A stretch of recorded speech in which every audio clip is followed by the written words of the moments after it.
So this is an armbar from the closed guard. Grab my opponent's hand, grab the sleeve. My other hand will go under his arm and grab by the crook of his elbow. I'll pull his hand to the middle of my body. At this point, this free hand will now grab his shoulder, like so. My leg here will plant itself on his hip. The foot is on the hip, my leg is cinched to his shoulder. Now, this leg, my right leg, is gonna swing into his armpit, like I'm trying to smash him down with the back of my knee.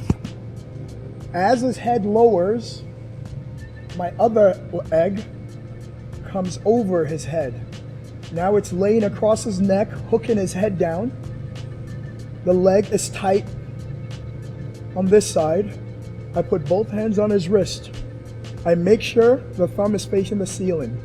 The thumb facing the ceiling tells me that his elbow is directly against my pelvis. I glue his wrist down, and I'm gonna lift my hips, driving my pelvis against that elbow. If he does not tap, I hyperextend his arm. It's a broken arm here, and you get the tap. Control the sleeve.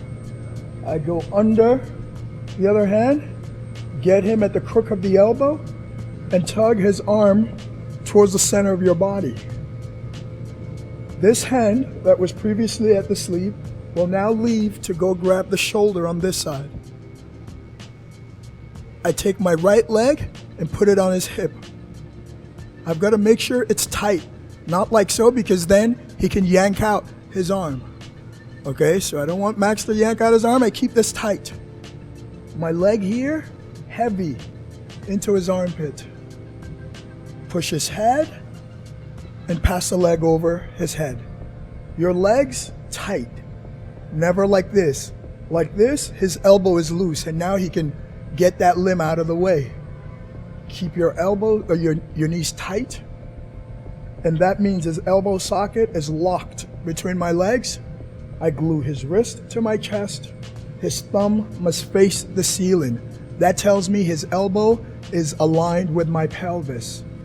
Glue that wrist down, lift my hips up, and I get the tap. Common mistake here, people cross their ankles. Even if you see guys doing it in MMA, this is wrong. Why? Because Max can now lift up easily. You see how he just postures up, okay? But when I uncross my legs and I hook his head, now Max, come up please. Look, he can't come up. So that's a very important detail. Do not do this. Your legs, your body will tell you it's helping you make it stronger, but it's not. It's actually weak. Hook his head, this leg tight. This, no space, too much. The arm will be free. It's a vice. Glue the wrist down, lift your pelvis up, you get the tap out.